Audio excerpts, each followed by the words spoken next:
Ano ang sagot? Ano ang reaksyon ng palasyo o ng Malacanang sa pakiusap ni Bato? Nagmamakaawa si Bato. Sana huwag niya akong ipadala sa dahig. Iyon lang naman.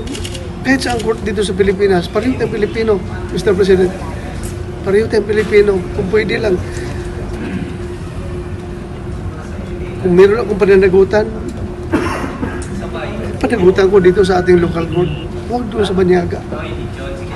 Huwag doon. Yun lang ang appeal ko sa kanya. Oh. Ang sabi naman ni Jose Claire Castro, ganito mga kabunyog. Sabi ni Jose Claire Castro, ito yung sagot ni Jose Claire Castro. Ayan. At ang lagi naman pong utos ng Pangulo sa lahat ng enforcement agencies, sa lahat po ng pagkakataon, hindi lamang po dito patungkol kay Senator Bato, dapat lamang ay sumunod kung ano ang sinasabi ng batas. Sabi ni Jose Claire Castro, ano naman ang lagi naman pong pangako, ang lagi naman pong utos ng Pangulo sa lahat ng enforcement agencies, sa lahat po ng pagkakataon, hindi lang po dito patungkol kay Senator Bato, dapat lamang ay sumunod kung ano ang sinasabi ng batas. Yun. Yan na yung reaksyon ni Palace Press Officer Jose Claire Castro sa pagmamakaawa ni Bato. Yung sagot ni Jose Claire Castro, pag mga ganyang usapin na, sundin ang batas. Yun. Kung ano ang batas, yun. Hindi naman pwedeng ang batas ay papaboran ang tulad ni Bato. Parang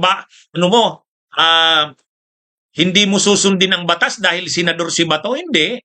No man is above the law. Kung ano yung nasa batas, yun ang sundin. Kung ano ang nasa konstitusyon, yun ang sundin.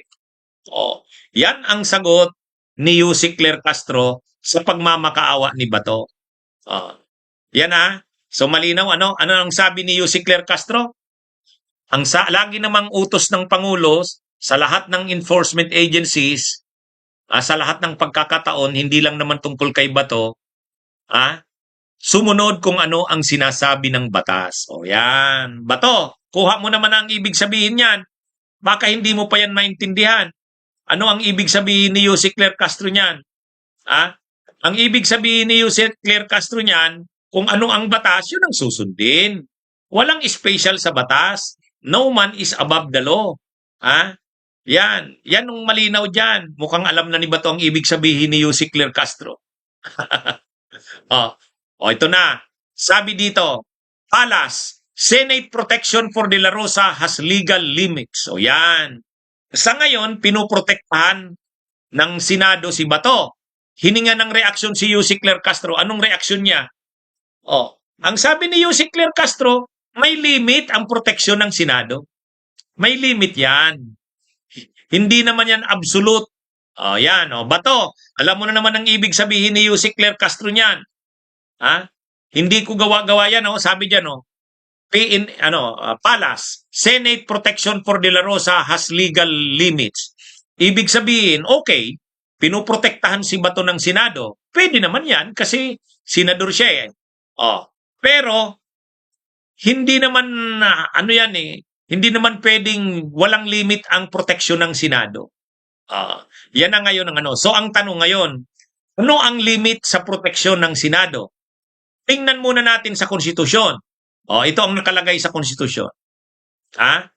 Sa Article 6, the Legislative Department, 1987 Constitution. Article 6 yan Legislative Department. Sa Section 11, ano bang nakalagay sa Section 11? Ito ang nakalagay mga kabunyog. Ayan Section 11. Yan. Basahin ko. A senator or member of the House of Representatives shall, in all offenses punishable by not more than 6 years imprisonment, be privileged from arrest while the Congress is in session. No member shall be questioned nor be held liable in any other place for any speech or debate in the Congress or in any committee thereof. Actually, dalawang sentences ito sa isang section. Ang importante lang sa atin yung first sentence. Ang unang sentence yan yung privilege from arrest. Privilege from arrest. Okay? May privilege ba from arrest ang mga members ng Legislative Department? Ang sagot, yes. Pero hindi yan absolute na privilege. Privilege from arrest pero may limit. Yan yung sinasabi ni Yussi Claire Castro. May limit yan. Hindi absolute yan. Ibig sabihin, hindi yan tulad sa president. Ang presidente, absolute ang immunity from suit and from arrest. Sa presidente, ang presidente ay absolute ang presidente absolute ang privilege from arrest. Bakit iba yung sa presidente? Ay, ang presidente yan. Nakakahiya kung aarestuhin mo ang presidente.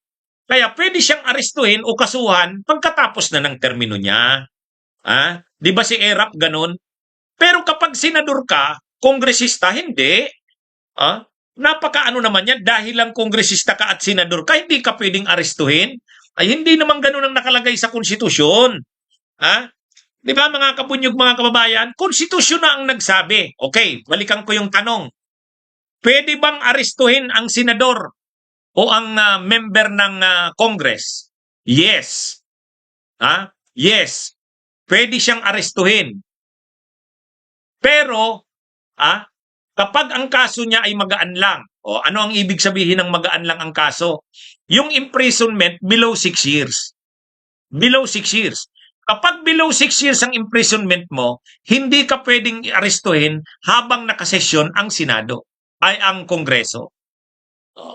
Pero, kung ang kaso mo ay mabigat, 6 years pataas, pwede kang arestuhin kahit nakasesyon ang Senado. Yan ang malinaw.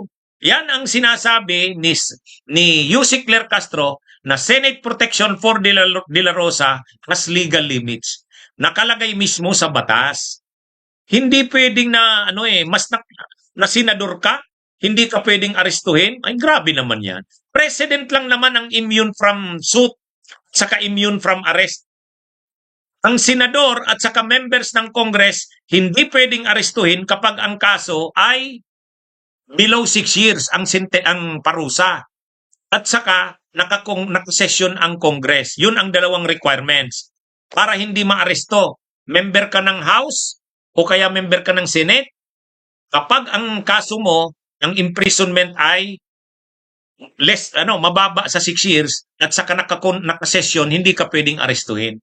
Pero kung ang parusa sa iyo ay mabigat, 6 years pataas, at saka kahit pa nakasesyon ang Congress, pwede kang arestuhin. Ano yung mga examples? Nakita nyo si Laila de Lima 2017. Ano ang kaso niya? Illegal drugs. Gawa-gawang kaso nila Duterte. Lumabas yung arrest warrant. Inaresto siya sa loob ng Senado. Pumunta sa taas yung mga otoridad, yung mga authorities, law enforcement. Pumunta sila doon. Nagsesesyon ang Senado noon, nakiusap si dadaan lang muna ako sa bahay, kukuha ng gamit. Yun. Pero inaresto siya sa taas, sa Senado. Nakasesyon yun. Bakit siya inaresto si Laila? Kasi drugs yun eh. Yung kinaso nila Duterte kay Laila, drugs. Ano yun? More than 6 years yun, syempre. Si Trillanes, noong 2018, inaresto din siya. Ang kaso niya, rebellion. Gawa-gawa na naman nila Duterte. Umakyat sa taas. Umakyat sa Kongreso, sa lounge, ay sa Senado. Umakyat yung mga aaresto sa kanya. Lumaban ba si Trillanes? Hindi. Nagpaprotekta ba siya sa Senado? Hindi.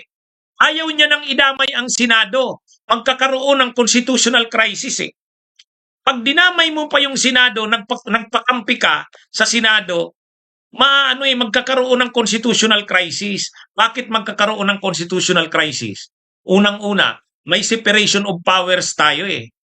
May separation of powers. Sino ba ang dapat na nag-a-arrest? Siyempre, executive, law enforcement. Trabaho yan ng law enforcement. Ngayon, pag member ka ng Senado, exempted ka ba sa pag-aresto? Hindi. Hindi ka exempted. Ha? Ang presidente lang naman ang exempted eh. So ngayon, kung hindi susundin yan, ano na ngayon? Wala nang halaga ang mga batas natin. Oh, yan, ganun lang kasimple yan. Pag hindi sinunod yan, kapag hindi nasunod na maaresto si Bato dahil poproteksyonan ng Senado, lawbreaker na ngayon ang Senado, hindi na lawmaker. Magkakaroon tayo ngayon ng constitutional crisis. Bakit? Kasi trabaho ng executive na i-enforce ang batas. Oh. Bakit naman hindi aarestuhin ang isang tao dahil lang senador siya? Nakalagay naman sa konstitusyon eh. Anong nakalagay sa konstitusyon? Kahit ka pa senador, kahit ka pa member ng House of Representatives, pwede kang arestuhin. At yan yung ngayon yung ipapatupad ng Pangulo. Oh. Kaya kahit anong pakiusap, kahit anong pakiusap ni Bato, walang choice ang presidente dyan. Yun yung pinapaliwanag ni Jose Claire Castro. Wala nga namang hindi sundin ng Pangulo ang batas. Di ba? Kung the law may be harsh, but that is the law. Oh, yan yung dyan, mga kabunyog, mga kababayan. Kaya sa totoo lang, nagmamakaawa na si Bato. PBB, maawa ka naman sa akin. Ang problema, no choice dyan ang Pangulo. Kapag hindi niya pinaaresto si Bato, yung sinumpa ng Pangulo na ipapatupad niya ang batas. No man is above the law. Kung nakalagay sa konstitusyon na hindi lang pwedeng arestuhin ay ang presidente. Ang members of Congress at ang Senate pwedeng arestuhin kahit pa may session. Kahit pa may session. Kaya nga walang nagawa si Trillanes noon eh. Si Trillanes noon sa Kasilayla, hindi na siya humingi ng proteksyon ng Senado. Hindi na. Idadrag mo pa. Parang idadamay mo pa yung Senado. Problema pa yan ng Senado. Harapin mo na lang. O, ganun yan. O, ganun yan. O ngayon, si Bato de la Rosa magpapaprotekta sa Senado. Si Cayetano naman, puprotektanan si Bato. Kaya nga si Soto noon, nagsabi na yan.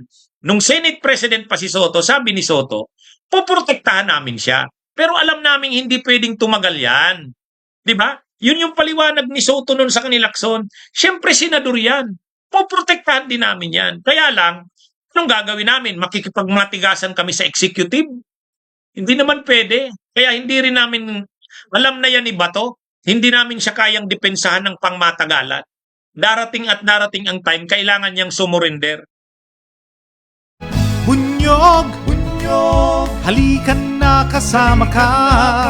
Bunyog, kapag buklod ay may pag-asa. Luzon, Visayas, Mindanao, isa ang pananaw. Sa bagong Pilipinas ang bunyog isisigaw. Bunyog.